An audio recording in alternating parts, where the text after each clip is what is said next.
There's this silent feeling that millions of men experience, but almost never ever talk about. It's the feeling of being completely disposable in your own relationship. It's a heavy topic for sure, but it's an incredibly important one we need to unpack. Wow. Just let that sink in for a minute. And this isn't some hypothetical scenario. This is a real thing that plays out far, far too often. See, it's not about the money. It's about that exact moment when a man stops just being a provider and asks for once to be a partner. And that's when it all falls apart. It's a completely gut-wrenching experience, right? It leaves you just wondering, why? Why does a relationship that seems so solid suddenly crumble the very moment a man shows any kind of vulnerability? Well, let's break down what's really going on here. And hey, if this feeling is starting to sound familiar, if it's hitting a nerve, I really need you to hear this. You are not alone. This is such a deeply common, yet totally unspoken struggle. It's like this quiet undercurrent in so many modern relationships. So, what's at the heart of this? It really all boils down to this fundamental clash between an old script society handed us and a new reality that we're all trying to navigate. Okay, so you can see the two sides of the coin right here. On one side, you have the old script. For generations, society has basically hammered this idea into men's heads. Your worth is your paycheck. Your value is based on how useful you are. But then you look at the new reality, where modern relationships demand emotional partnership.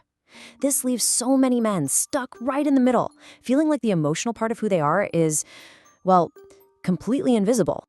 So just take a second. Does this tension, this pull between being a provider and just wanting to be a partner, does that feel familiar at all in your own life?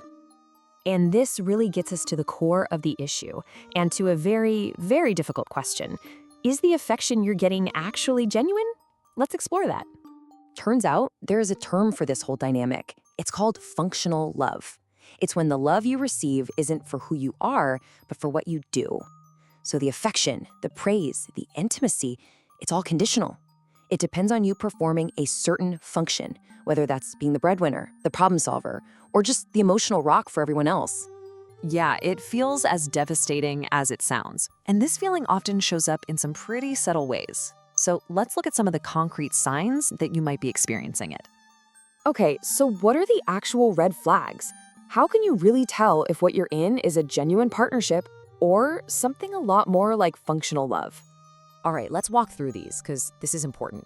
First, your needs are treated like an inconvenience. When you need support, it's seen as a hassle. Oof.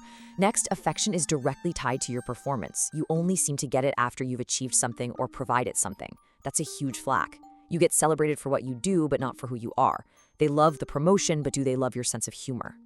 See the difference? And then there's this one. Your attempts at a real emotional connection just get brushed aside. It all adds up to you feeling less like a cherished partner and more like a live-in handyman or a walking ATM. Recognizing these patterns is absolutely crucial. So, all of this, everything we've talked about, it leads to one final, really powerful question for you to think about. We started this with that story, and now we're coming back to its hard-hitting conclusion. That devastating moment of clarity when a man realizes that the entire foundation of his relationship wasn't actually love, it was just utility. And that's the question I want to leave you with. I know it's a tough one, but it might just be the most important one you can ask yourself. When you look at your relationship, at all these dynamics we've talked about, ask yourself honestly, are you loved for who you are, or are you just valued for being convenient? If any of this resonated with you, if it hit home, please consider sharing it. There's another man out there right now feeling this exact same way, and he needs to know he's not alone.